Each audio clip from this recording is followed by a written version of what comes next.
मोहम्मदपुर मजौलिया एक छोटा सा गांव था जहां चिलचिलाती धूप और गर्म लू के थपेड़े दिन ब दिन तेज होती जा रही थी। पसीने से लथपथ कमला ने पुराने पंखे को चालाने की कोशिश कर रही थी, लेकिन वो चल नहीं रहा था और बाहर 45 डिग्री तापमान था और अंदर तो जैसे भट्ठी जल रही थी। 10 साल का चिंटू छत की ओर देखते हुए बोला, अम्मी, बहुत गर्मी लग रहा है। कमला उसके पास गई और बोली, बस बेटा, रात हो जाए तो हवा चलने लगेगी। लेकिन कमला जानती थी न तो हवा आने वाली थी न कोई राहत। कमला का पति सुरेश ईंट भट्ठे पर मजदूरी करता था, लेकिन आज तीसरा दिन था जब ठेकेदार ने काम पर नहीं बुलाया। सुरेश ने आकर झोपड़ी में घुसते हुए कहा, गर्मी में काम रुक गया है, बस गर्मी थोड़ी कम हो जाए। कमला ने चिंता होकर पूछी, तो अब क्या करेंगे? बस कमला, कुछ दिन घर बैठना होगा और जो बचा है वही खा पी के रहना होगा। कमला चुप हो गई। झोपड़ी में रखा राशन का टिन अब लगभग खाली था। अगली सुबह सूरज निकलते ही चिंटू दौड़कर पड़ोस के रमेश काका के घर गया। काका, कुछ काम है? मैं पानी भर दूंगा या कुछ ला दूं?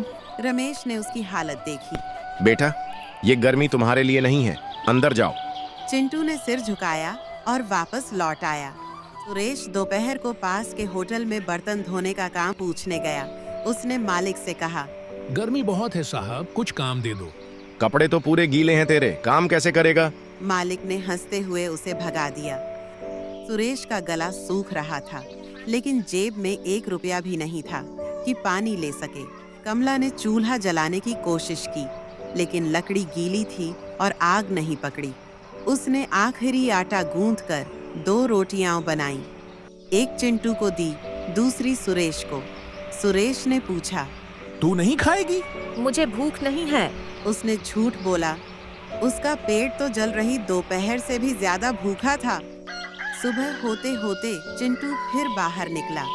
वो स्कूल जाना चाहता था, लेकिन गर्मी, भूख और हालात ने उसे वक्त से पहले बड़ा बना दिया था।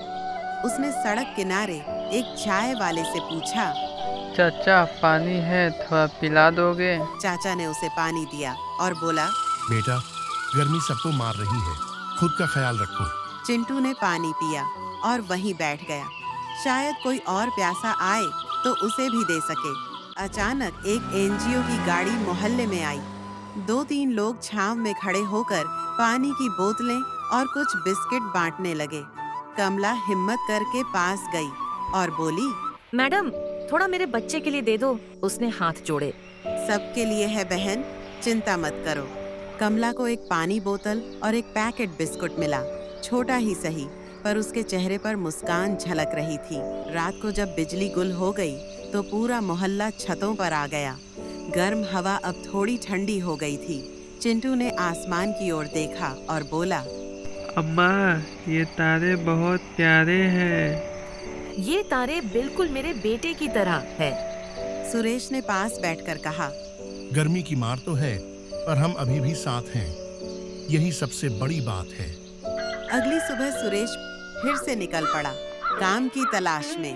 कमला ने चिंटू के पास बैठे हुए कहा, तेरा स्कूल फिर से शुरू होगा बेटा, बस ये दिन कट जाए। चिंटू ने मुस्कुराकर कहा, अम्मा, मैं 12 होके 12 कूलर बनाऊंगा जो सबके घरों में चलेगा। कमला हंस पड़ी और उसकी हंसी में आंसू भी थे।